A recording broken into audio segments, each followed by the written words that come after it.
Eu acho que já foi. Beleza. Então, pessoal, muito boa noite, bom revê-los, né? A gente terá aí me parece que um período aí de folga, né? Na semana do Natal, entre a semana do Natal e Ano Novo, até porque as nossas aulas caem exatamente, né, os nossos encontros caem exatamente nas duas datas festivas de final de ano, né? O Natal, na semana que vem, na verdade, véspera de Natal, e depois o dia 31, né? Véspera aí de Ano Novo. Portanto, nós não nos encontraremos e só retornaremos lá 3, 4, 5, acho que dia 6 de janeiro, né? Para que a gente possa começar a aula de hoje, o encontro de hoje, eu vou só lembrar a vocês que no nosso último encontro, aliás, nos dois últimos encontros, nós vínhamos falando sobre industrialização, né? E a iniciar, começamos a falar sobre a industrialização ou o processo industrial, né? Como ele aconteceu no mundo. E a gente começou a perceber, ou pelo menos nós discutimos aqui, apresentamos a vocês, que ele tem, para alguns, 3 etapas, para outros, 4 etapas, mas, de fato, o homem muda. Boa noite, Silvana. O homem muda, né? O ser humano, vamos falar assim melhor, o ser humano muda a sua forma de produção, tá? Eu vou fazer o seguinte, Bernardo, eu vou enviar para Maria Eduarda, para Bianca, enfim, todos eles e todos os slides, tá bom? Depois que terminar essa aula eu envio, e aí eu peço que elas repassem aí para vocês, tá bom? Porque eu não tenho o e-mail aí do Fartifacu. Bom, então, aí como eu ia dizendo, o fato é que o homem mudou a sua forma de produzir, né? A sua forma de gerar riqueza, sua forma de, inclusive, olhar como é que se gera riqueza. Então, inicialmente, né, a gente vai lembrar, e a gente faz uma retrospectiva aí mais ou menos de 500 anos, pensava-se que a melhor forma, a única forma, né, de se ganhar dinheiro era com o capitalismo comercial, né? Ou seja, eu vou comercializar a mercadoria produzida, não importa a forma, e a forma até então era a forma manual, artesanal, feita de homem para homem, tinha um artesão que participava do início ao final do processo. Então vamos pensar num sapateiro.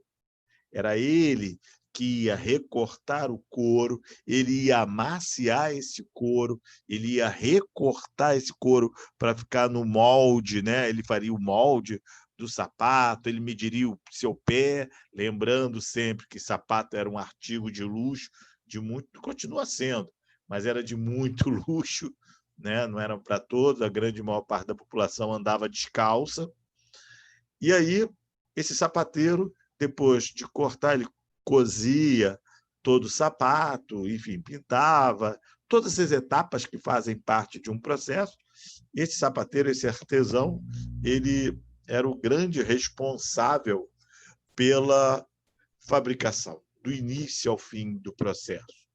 Só fechar aqui o meu WhatsApp, porque senão... Bom, temos aqui. Espera aí, onde eu estou? Aqui.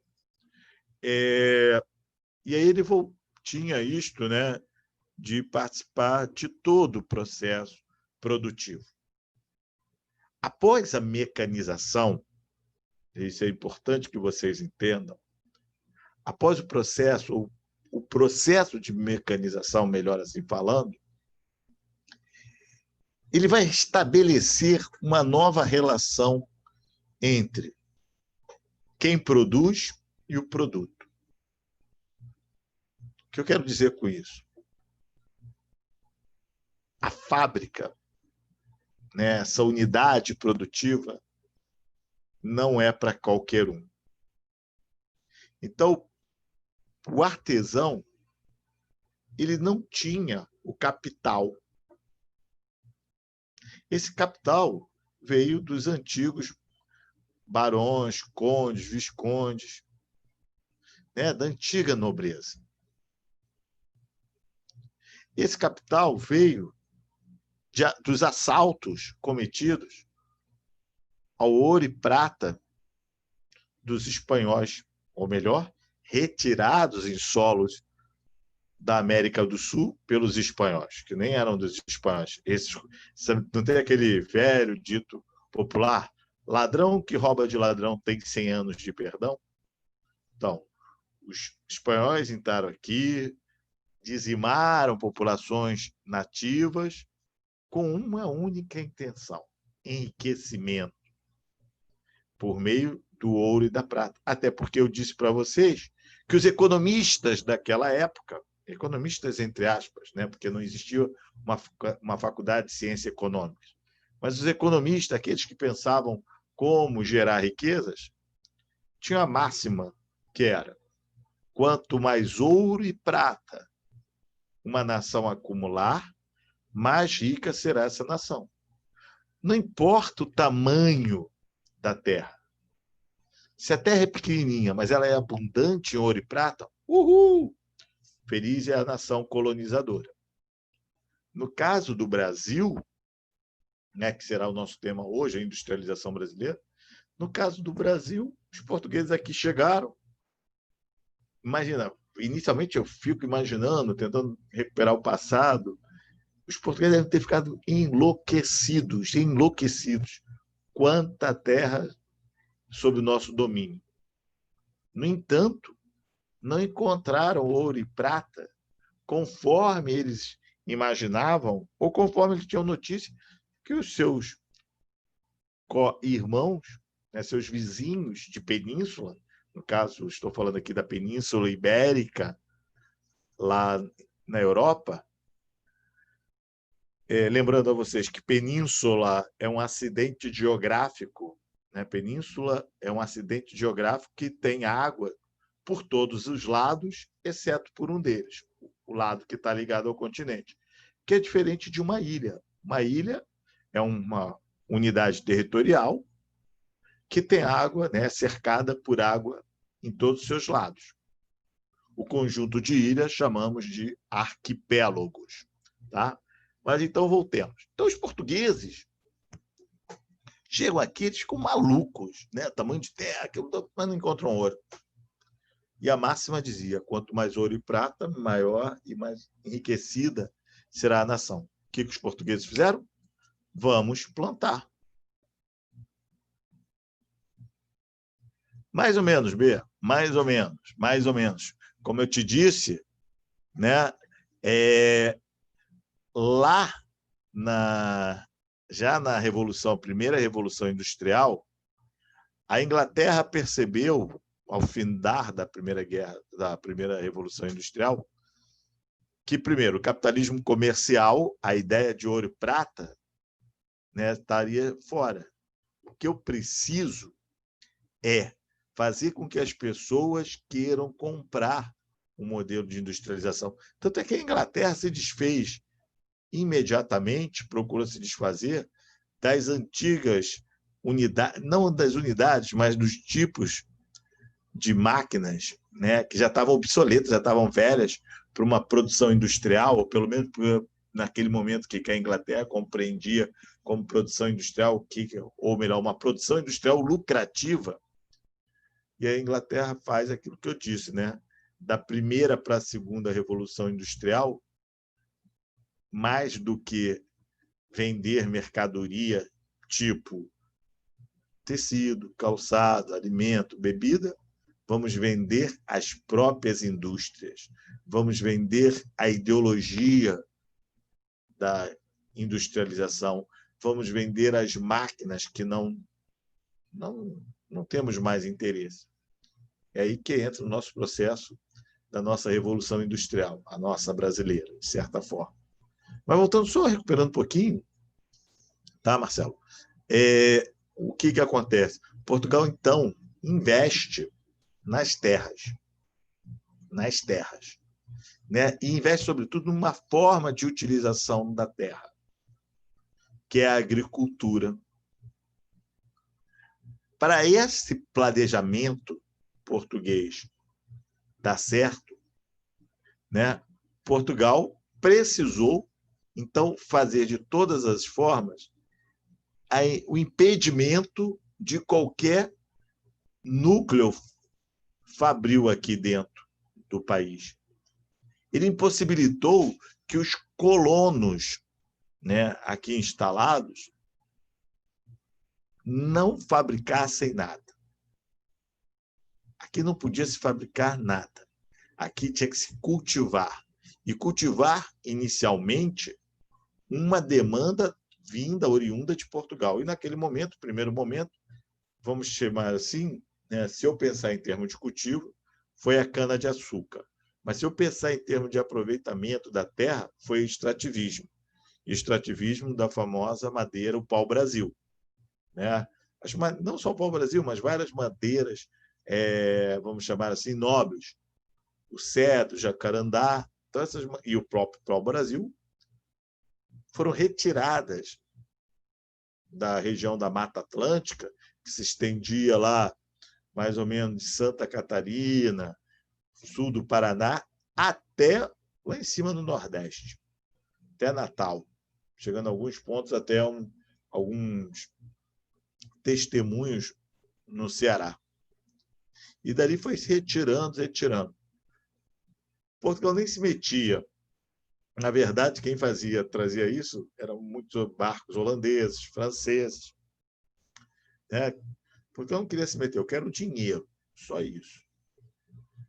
Só que, num dado instante, Portugal começou a perceber que havia interesses, né, por parte dessas outras nações muito próximas, né, que não haviam feito grandes descobertas, de tomar de posse o Brasil. Então, vamos ocupar. E aí ocupa com plantio de cana-de-açúcar. E pensa o seguinte, aqui não se fabrica nada. Aqui só se planta. Aqui nós vamos viver ao extremo capitalismo comercial. Neste país, os colonos que aqui vieram trabalhar, os colonos, e aí eu estou falando do senhor de engenho também, tá? Eles não poderão produzir nada. Eles terão que viver intensamente o capitalismo comercial. Vão consumir. Melhor se eles conseguirem produzir muito, porque à medida que eles produzam muito, eles compram mais. Quem intermediava isso? Portugal. Portugal trazia da Europa os produtos manufaturados, que eram necessidades, demanda das famílias brasileiras aqui, obviamente não os escravos, né? Porque os escravos não eram assalariados, mas a família do senhor de engenho, né? Um funcionário Renault, aquele que tinha alguma grana, né? Tinha que comprar. Essa mentalidade, ela funcionou bem e muito bem até lá por volta dos anos 1808. Até metade do século XIX, ela funcionou bem. Depois, né, sobretudo quando Portugal se vê forçado pela Inglaterra, que em troca da sua proteção lá nas terras da Europa, do Reino de Portugal, né, a Inglaterra impôs ao Brasil uma condição. Olha só, vamos parar com esse negocinho aí de só vocês comprarem e venderem para o império de vocês, no caso a colônia de vocês, o Brasil. Nós vamos entrar agora nessa jogada. Afinal de contas, vocês estão recebendo nosso apoio, nossa segurança lá na Europa. Vocês vieram aqui fugidos com medo de Napoleão Bonaparte. Eu, rei da Inglaterra, estou dando todo apoio, todo suporte logístico a vocês. Obviamente, eu quero alguma coisa em troca. O que eu quero entrar com as minhas mercadorias no Brasil. Então, em 1810, já é assinado, né, o grande acordo, um acordo bilateral, não vou dizer, porque foi uma imposição, mas é um acordo do Brasil abrir os seus portos às nações amigas, né? Então, todos os outros países puderam comercializar com o Brasil, além de Portugal. E o que era mais interessante nesse capitalismo comercial, queridões, os produtos ingleses acabavam entrando com valores de taxa de importação mais baixos que aqueles praticados aos produtos portugueses. O que isso gerava? Gerava que a mercadoria inglesa era mais barata do que a mercadoria portuguesa, que, por sua vez, era mais barata que a dos outros países. Obviamente, deviam existir alguns produtos que só se fabricava num país estrangeiro que não Inglaterra nem Portugal. Então, esses países chegavam aqui mesmo com a taxa muito alta, eles conseguiam vendê-los porque era um único exclusivo da fabricação desse país. No entanto, essa foi a realidade do capitalismo comercial até aí a metade do século XIX. Lembremos, quando a gente fala metade do século XIX, a gente lembra que o Brasil ainda é um país escravocrata. É um país que está todo o crescimento, toda a riqueza é feita às custas de chibatadas nos seres humanos negros. É feita com suor, é feita com sangue do escravo. Né? É feita com esse suor, com esse trabalho. O enriquecimento se dá pelas péssimas condições de vida oferecida em troca de um trabalho dos senhores de engenho aos escravos. Muito parecido com o que nós vemos hoje, aqui ainda no Brasil. Ou seja, a riqueza produzida, quando a gente ouve falar, e o Marcelo até tocou, Produto Interno Bruto, né, o PIB, que é a junção, né, a soma, é o resultado somatório de tudo que é produzido no país, todos os equipamentos, pensa em escolas, faculdades, indústrias, todos os produtos agrícolas, soma tudo isso, essa riqueza é feita, e aí se comemora um PIB, o PIB do Brasil cresceu, beleza. E o salário mínimo, R$ 1.045. Isso se faz, essas comemorações, né? Lá fora conseguimos exportar agora, sei lá, 200 milhões de reais para o país. Que belo! Às custas de R$ 1.045, que irá agora subir, me parece, R$ 43. Irá para R$ 1.088. Então, quando a grande massa trabalhadora comemora o crescimento econômico, o que ela não sabe é que esse crescimento econômico, na cifra apontada, teve ali o seguinte: olha, sabe aqueles 300 milhões que nós exportamos? Pois então, desses 300 milhões, era para ser só 150, sabe, gente? Mas é que os outros 150 vocês contribuíram com os baixos salários recebidos. É dessa forma que a economia funciona, pelo menos aqui no nosso país. E aí, os portugueses vejam como isso é antigo, isso é estrutural. Isso acontece desde o Brasil colônia. O projeto Brasil, né, enquanto país, enquanto nação rica, deu certo porque tivemos escravos. Aí, no segundo momento, começa, né, aí a gente vai mais à frente agora, falar que a Inglaterra começou a forçar o Brasil a ter que abandonar o trabalho escravo, porque a ela interessava consumidores, mercado consumidor. E escravo não é mercado consumidor. A igreja apoiava esse sistema, né, de escravos. Inclusive, várias colônias jesuítas, enfim, jesuítas menos, mas várias igrejas tinham seus escravos. muito triste a gente pensar que a nossa história, né, é forjada por meio do sacrifício do trabalho do homem escravo, da mulher escrava, da criança que foi escravizada, do idoso escravizado. Eu fico muito triste com isso. E aí, queridões, o que acontece?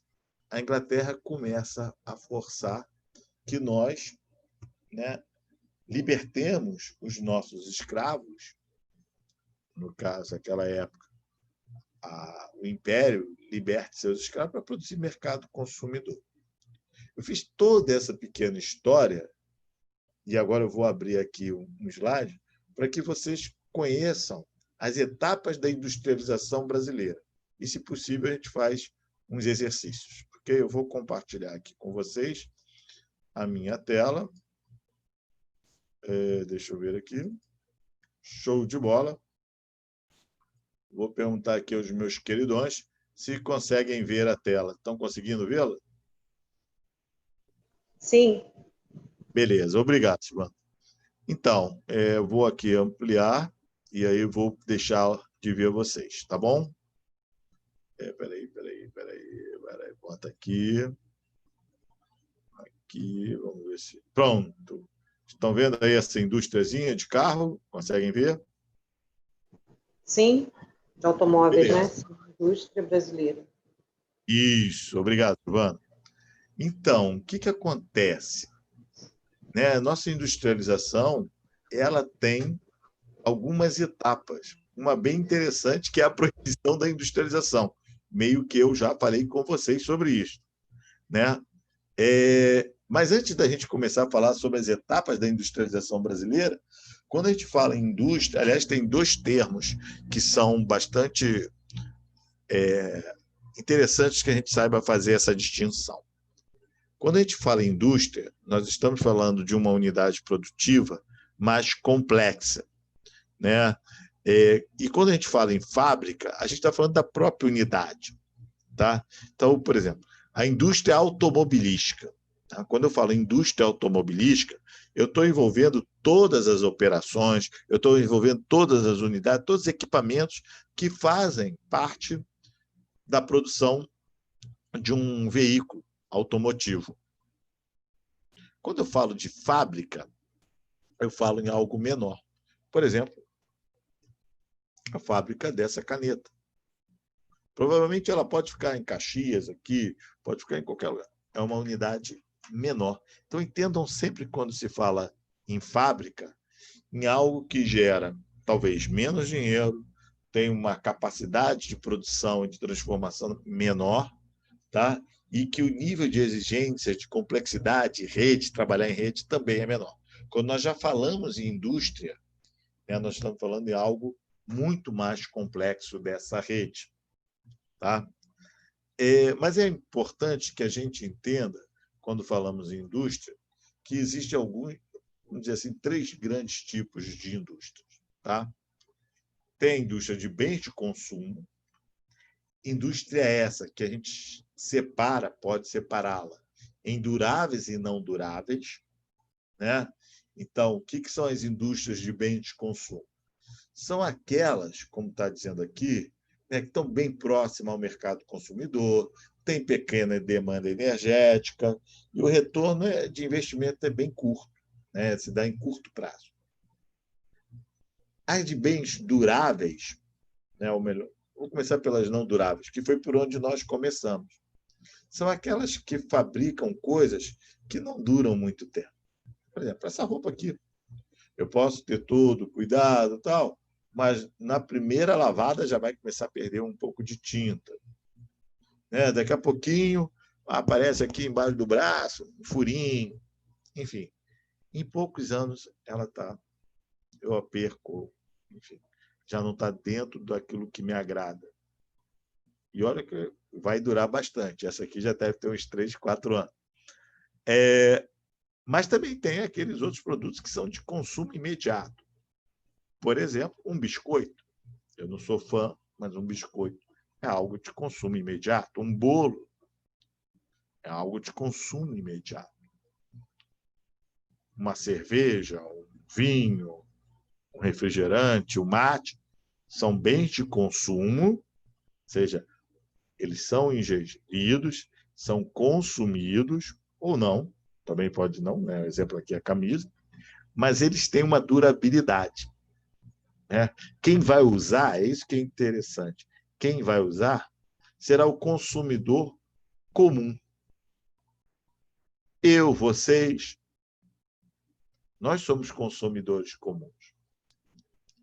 E esse nosso consumo ele é dividido, ele é classificado em duráveis e não duráveis. Ok? Há uma outra indústria, que é a indústria chamada de bens de capital. O que são essas indústrias? São as indústrias até mais recentes. Elas geram, tá? E que geram riquezas para as próprias indústrias.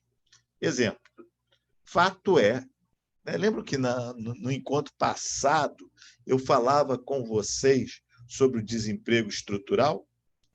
E lembro que eu trazia como exemplo para o desemprego estrutural a questão da entrada, por exemplo, do componente da informática, do computador, aonde, se eu não estou enganado, eu demiti o seu Marcelo, mantive a dona Jennifer, eu não me lembro mais a confusão que eu fiz, mas eu sei que eu demiti um e botei o outro para exercer o trabalho desse que eu havia demitido.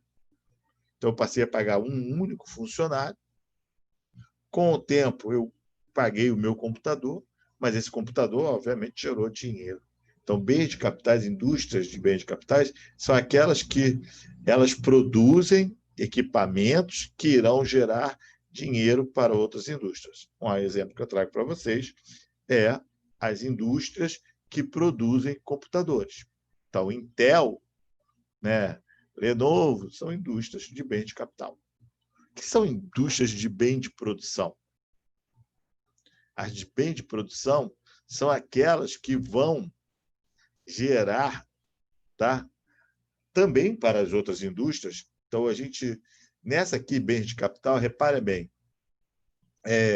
elas fabricam mesas para escolas. Eu, apesar de ser um professor, não tenho menor interesse em comprar carteiras para a escola. Elas, essas de bem de capital, produzem aparelhos de ar-condicionado central. Muito, mas muito difícil, né? Eu, um ser comum, comprar um ar-condicionado central para instalar aqui dentro de casa. Mal e porcamente eu tenho um desses de parede. E as de bens de produção?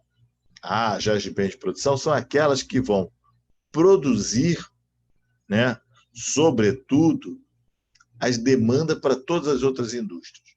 Mas o que seria um produto que qualquer uma das indústrias, seja as de bem de consumo, as de bem de capital, precisam para estar funcionando? A exemplo, o aço, o bronze, o cobre. Então, uma empresa, uma indústria siderúrgica é uma indústria de bens de produção. Por quê? Porque ela é a base para todas as outras indústrias.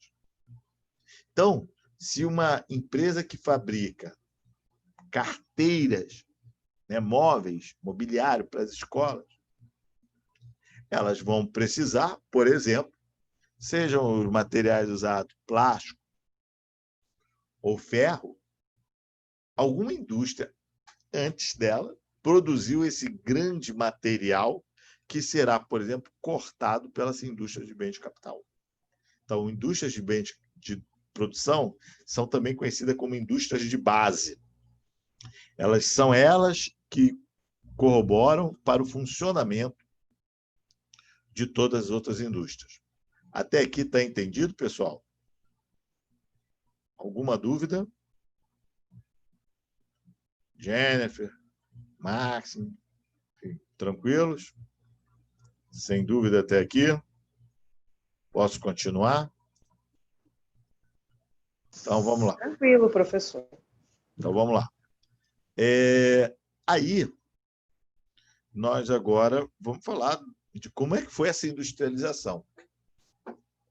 Lembra que eu falei com vocês que Portugal, por não ter encontrado ouro e prata, resolveu, então, né, fazer o seguinte: vou proibir qualquer iniciativa, qualquer cidadão, né, nem eram cidadãos, né, mas qualquer maluco de querer começar aqui a achar que isso aqui é um paraíso e que eu vou produzir meus próprios bens de consumo, né, que eu vou conseguir montar a minha unidade produtiva. Nada disso. Eu posso até ter um engenho. Aliás, diga-se de passagem, na unidade de produção da cana-de-açúcar, a gente pode pode dizer que existiam duas categorias de produtores: os fazendeiros e os senhores de engenho. Os fazendeiros estavam um andar abaixo dos senhores de engenho. Os fazendeiros produziam tanta cana quanto o senhor de engenho. Qual era a diferença entre um e outro? Um tinha um engenho, aonde havia aquela moenda que normalmente, quando não puxada por um boi ou dois bois, era puxada, movida, aquele moinho, né, para moer a cana, era levada, né, enfim, pelos escravos. Então, os escravos é que tinham que exercer a sua força física para empurrar, né, girar, fazer aquele jogo de engrenagem. Podia-se fabricar, meu filho, olha, eu sou um colono, sou um fazendeiro, tive 3 meninos, tá? Três crianças. Aí, bom, as três nasceram sempre voltadas para a coisa da matemática, da engenhosidade, desde pequenininhos. Vocês acreditam que a menina teve uma ideia brilhante?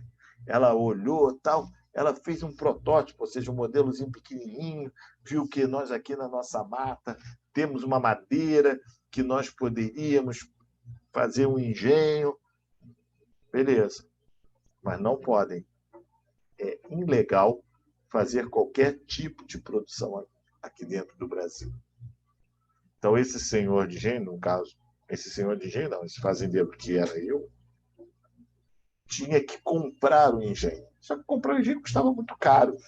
Então, era um colono muito, mas muito rico, que normalmente tinha uma quantidade muito grande de escravos que conseguia comprar o engenho.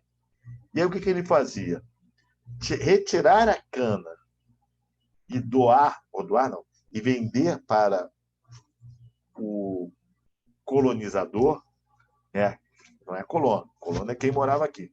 O colonizador chegava com as caravelas e dizia: acho que eu vou levar essa cana cortada, igual como o Bernardo adora ir naquelas pastelarias aí em São Paulo e pedir um caldo de cana, né? E tem aquele o cara põe na máquina.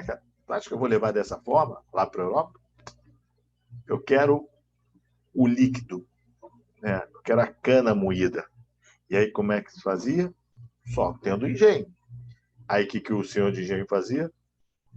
Pegava, comprava do fazendeiro, né? Porque o fazendeiro não tinha para quem vender, não conseguia vender para caravela. Então, vendia para o senhor de engenho vendia. Reparem como é que é o esquema. Então, essa fase foi a primeira fase da industrialização brasileira, ou seja, a negação. Não se pode ter industrialização aqui. E essa, como eu disse, vai até, como está aqui no quadro, vai até 1808. A partir de 1808, por conta da negociação entre Inglaterra e Portugal, porque a Inglaterra trocara a proteção que oferecia a Portugal lá na Europa para que Portugal abrisse os seus portos, porque navio estrangeiro não podia chegar aqui. Então, Portugal abriu, em 1810, né? Fez lá acordo, né, o tratado da abertura dos portos às nações amigas, e começa as primeiras produções, as primeiras unidades produtivas. Lembrando que nada, nenhuma engenhoca era nossa. Tudo era trazido, importado e montado aqui. Como acontece até hoje, por exemplo, na indústria automobilística. A gente não tem um carro, a gente já teve até uma oportunidade, que era a máquina, né, o Gurgel, mas que foi sufocado. A gente não produz carros. Nós não temos um carro genuinamente brasileiro, motor, nada disso. Nós temos aqui indústrias montadoras de carros. Dessa forma. Ah, porque a fábrica da Volkswagen, da Renault, não, a gente não tem. As peças, os blocos, a carroceria vem cada uma de uma parte do mundo que aqui se monta. O detalhe, se monta porque é mais barato. Porque se fosse mais caro, nem montadora nós teríamos. Então, como aqui a montagem é mais barata, do ponto de vista operacional, né? Aí existem vários vetores, a montagem está próxima do mercado consumidor, essas coisas todas. Nós montamos os veículos e, Marcelo talvez não saiba disso, mas quando a gente passa aqui, atravessa a ponte Rio-Niterói, né, olha lá para baixo, mas no Porto Santo, não sei se Marcelo consegue ver, mas aqui no Porto da Praça Mauá, eu lembro quando eu era gurizinho, eu olhava lá para baixo, eu falava para meu pai, poxa, mas eu podia ficar só com um carrinho, que falta vai fazer? Né? Olha quanto carro lá embaixo. Aí você olha aquele pátio lotado de carros, todos entrando, sendo colocados para dentro daqueles navios, e aí são exportados, são levados para fora. São carros, inclusive, que muitas das vezes nós não temos no Brasil. A gente olha o modelo, é igualzinho.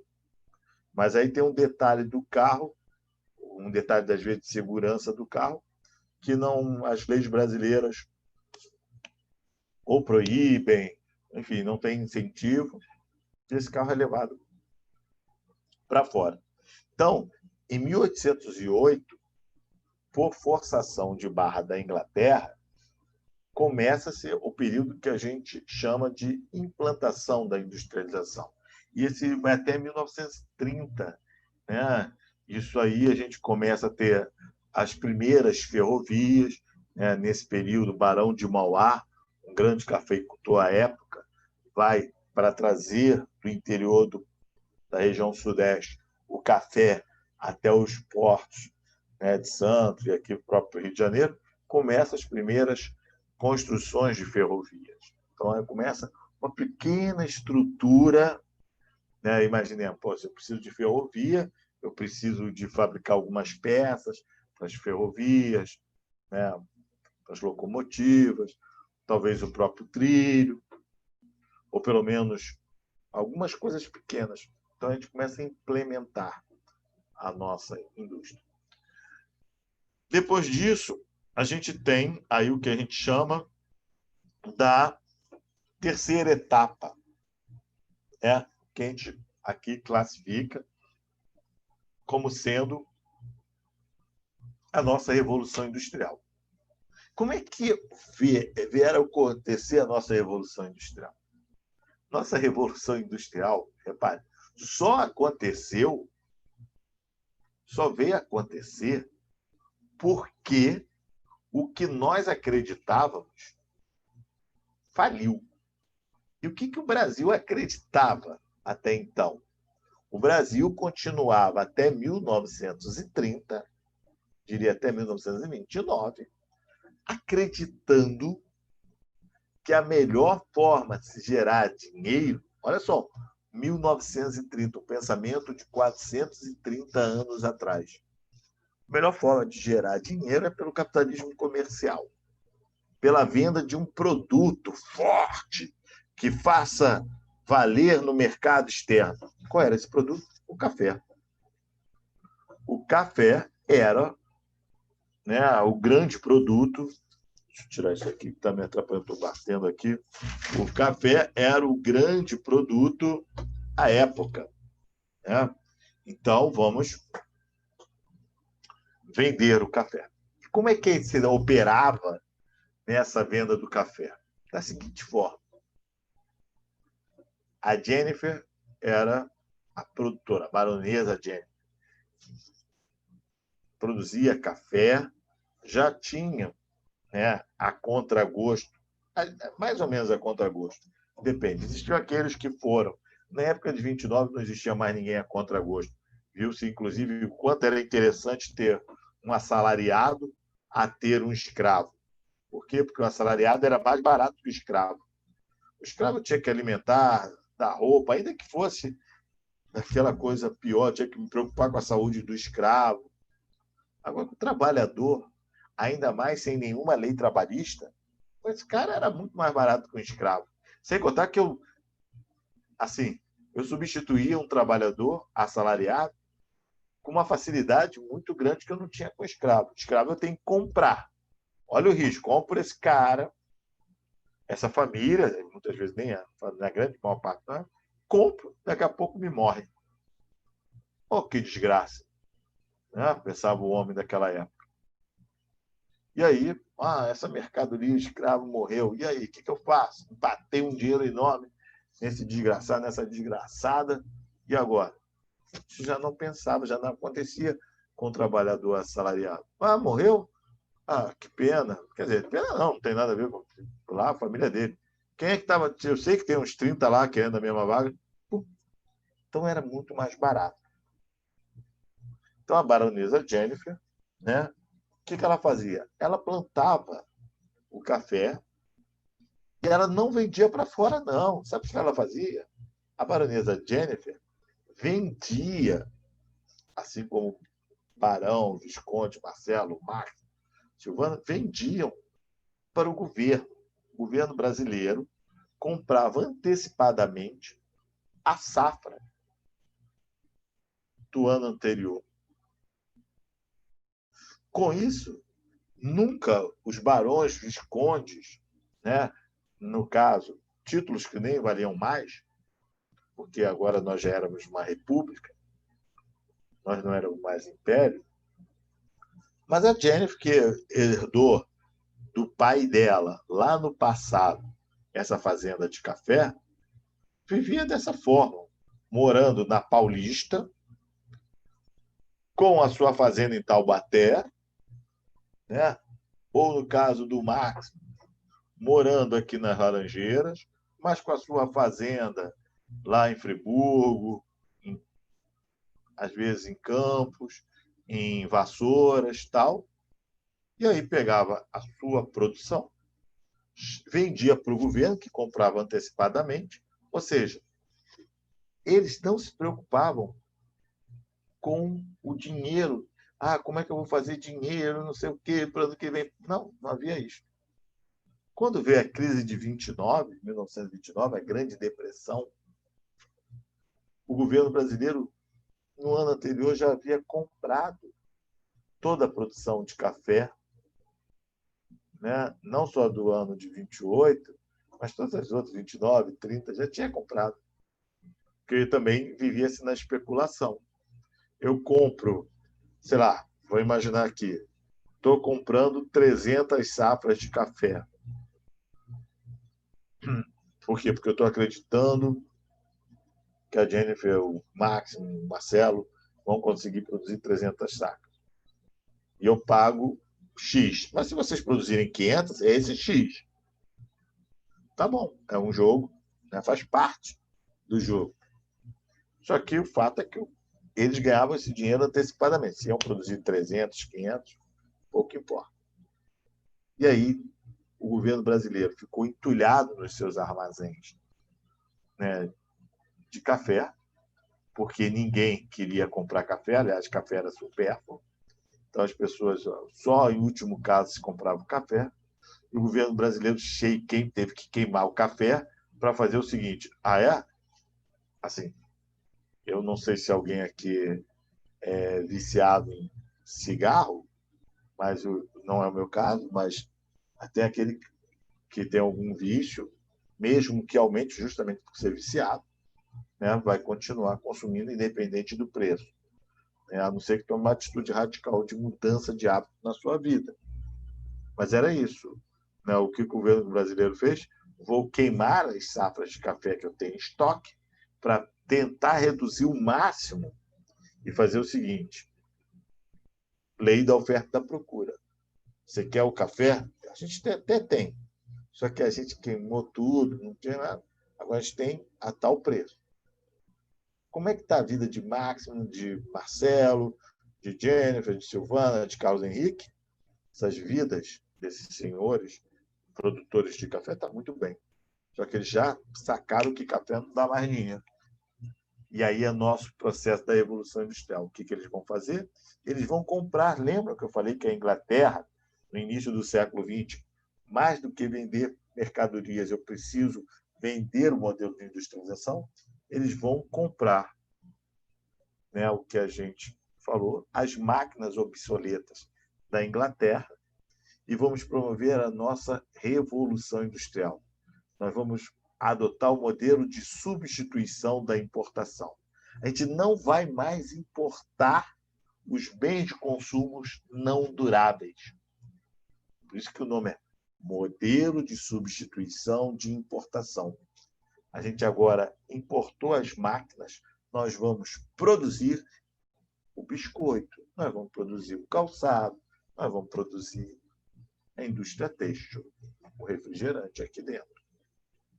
Nós substituímos aquele modelo que a gente usava de importar os produtos. Essa foi a primeira fase da nossa industrialização, né? Da nossa grande revolução industrial. A segunda grande revolução industrial nossa, aqui interna, se dá no Estado Novo, né? Quando, lá na década de 40, Getúlio Vargas pensa o seguinte: bom, a gente lá em 30, tendo o dinheiro, no caso, os grandes empresários, né, compraram máquinas, agora essas máquinas a gente precisa avançar. Ao avançar, o que nós faremos? Nós vamos agora operar a segunda nossa grande revolução industrial interna, tá? Que seria a fomentação de uma indústria de base, uma indústria de produção. E aí, pessoal, o que é feito? O governo começa a criar essas indústrias de base. A primeira grande indústria de base, né, a primeira grande indústria de base que a gente vai ter, vai ser a Companhia do Vale do Rio Doce, né? Ou seja, nós vamos ter uma indústria mineradora, alguma indústria que vai retirar o minério de ferro, que é um minério que nós temos, tá? E aí a CRV, a Companhia do Vale do Rio Doce, retira o minério e a gente precisa de uma segunda indústria. Aí vem a criação da Companhia Siderúrgica Nacional, a CSN. Isso tudo na década de 40. Por fim, na década de 50, início lá em 53, já com o petróleo, eu já contei isso para vocês outra vez, né, a Petrobras é criada entre aspas, ela muda a sua função. Ela deixa de ser uma operadora que vai comprar petróleo e passa a ser uma empresa que vai pesquisar e prospectar, ou seja, perfurar poços de petróleo. Essa fase, né, da Revolução Industrial, ela vai até quando a gente tem aí já agora as indústrias de bens de consumo não duráveis, já temos as indústrias de bens de produção ou indústrias de base, ela vai até o período de 56. Nosso mercado é todo fechado. Nós temos indústrias, todas elas nacionais, né? A nossa indústria é uma indústria nacionalizada. A partir de 1956, né, com Getúlio Vargas, com Juscelino Kubitschek, que fala o seguinte: o grande plano de metas, 50 anos em 5, ele fala, vamos acelerar esse processo de industrialização. E a forma que ele se utiliza para acelerar esse processo de industrialização é a internacionalização da nossa terceira revolução industrial. Ou seja, nós não produzimos revolução nenhuma na forma de produzir. Nós, novamente, importamos. Lembra, na primeira revolução industrial nossa, nós importamos a máquina. Agora, novamente, a gente vai importar as máquinas. E aí a gente vem importando maquinário, sobretudo automobilístico. Tá? Então, até porque, nesse período, lembrando, o nosso, vou chamar aqui, destino natural, tanta terra, a gente precisa gerar campos agrícolas. Nós precisamos, na verdade, não só de campos agrícolas, mas campos agrícolas mecanizados. E aí, ceifadora, colheitadora, tratores, enfim, pulverizadores, tudo isso começa a entrar e essas indústrias começam a chegar. Então, há um período de industrialização. Então, eu posso dizer o seguinte: o Brasil teve 4 etapas no seu processo de industrialização. O primeiro era a negação da própria industrialização. Esse se deu, sobretudo, mediante a ideia do capitalismo comercial. Nós não tínhamos mercado consumidor. O pouco mercado consumidor que tínhamos era um mercado consumidor que deveria comprar exatamente aquilo que Portugal nos dizia que tínhamos que comprar. A segunda fase está ligada à forçação de barra da Inglaterra, é a fase da implantação. A gente começa a abrir ao mundo os nossos portos. As mercadorias que antes eram única e exclusivamente comercializadas por Portugal passam a ser comercializadas aqui dentro por outras nações. E lembrando a vocês que a Inglaterra tinha uma taxação menor que os produtos portugueses. Mais do que isso, a Inglaterra forçou, naquele momento, que a gente começasse a produzir pequenas coisas, geleias, essas coisas assim. Lembrando que nós estamos aí já falando do começo do café, então a indústria ferroviária foi uma indústria que fez parte, da implantação. Lembrar dos trilhos nas cidades, como Rio de Janeiro, São Paulo, puxados a burro ainda assim, mas já fez parte do nosso processo de implantação. A terceira etapa é a nossa grande revolução industrial, que é quando a gente, esquece a agricultura, esquece o capitalismo comercial, vamos entrar no capitalismo industrial. Então, é essa fase que a gente chama da nossa gloriosa Revolução Industrial. E, por fim, a fase, a partir de 56, que seria a nossa internacionalização da nossa indústria, ou das nossas indústrias. A gente começa a ter dentro do nosso território outras indústrias que não as indústrias brasileiras.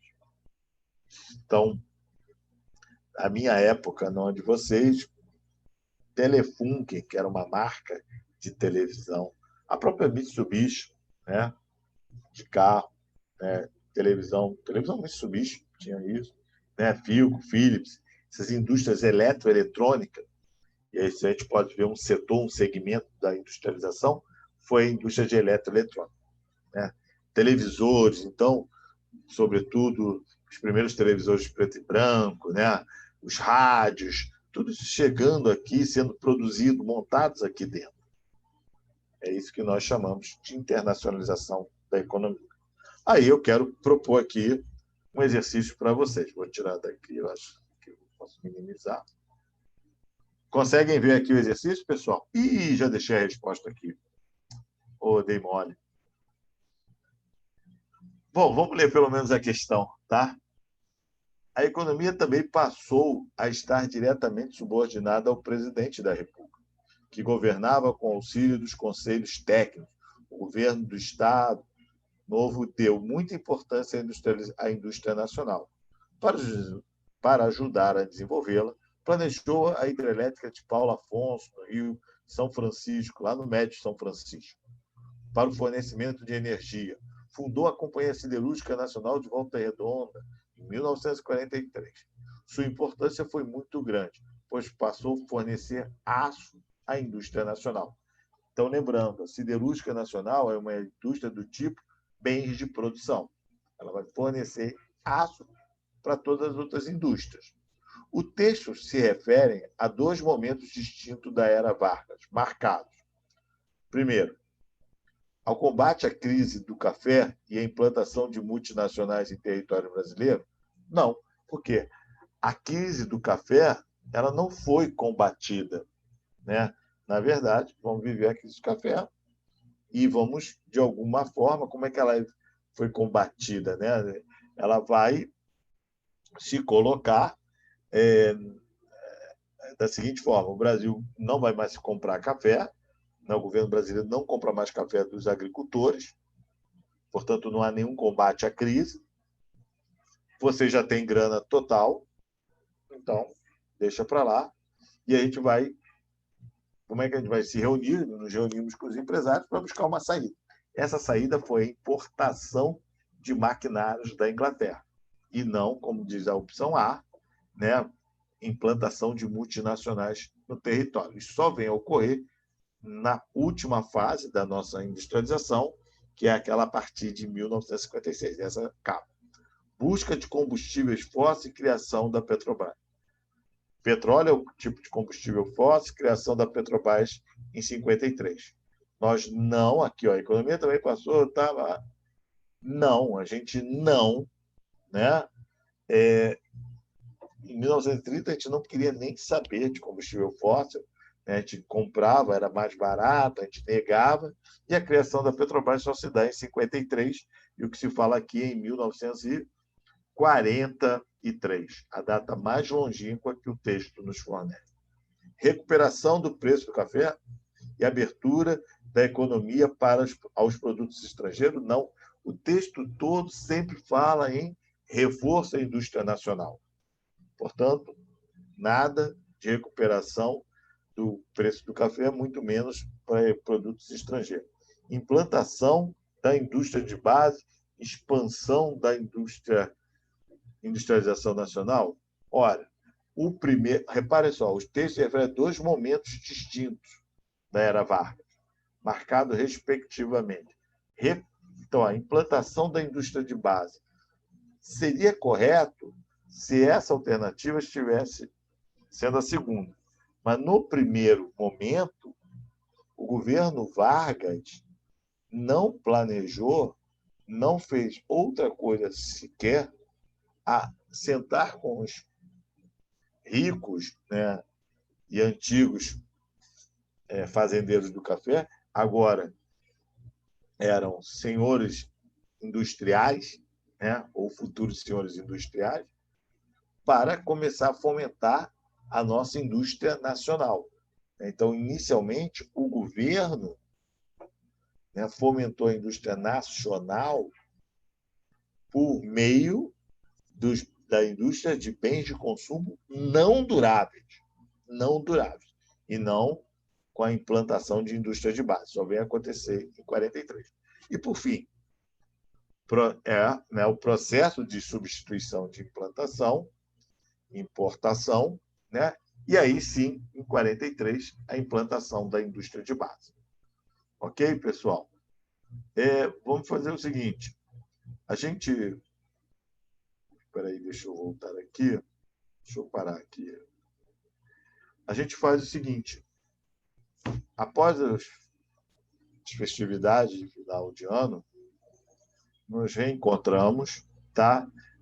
Vou atendendo e com toda legitimidade, vou passar para Eduarda, eu acho que eu tenho da Eduarda ou da Bianca, o e-mail, eu sei que de uma das duas eu tenho, acho que se não as das duas. Eu passo todos esses PowerPoints para vocês, tá? E aí, nos encontramos dia 6. Desejo a todos, apesar dos pesares do ano que tem sido, né, porque não acabou o ano de 2020, eu espero que 2021, para todos nós, seja melhor e, sobretudo, com a aprovação de vocês a uma universidade, do desejo de vocês por esse lindo projeto que é o Partiu Facul. Tá bom, queridos? Obrigada, professor. Obrigado, professor. Obrigado, Feliz senhor. Feliz Natal. Feliz Natal. Feliz Natal para vocês também. Festas. Tchau, tchau, queridos. Tchau. Tchau.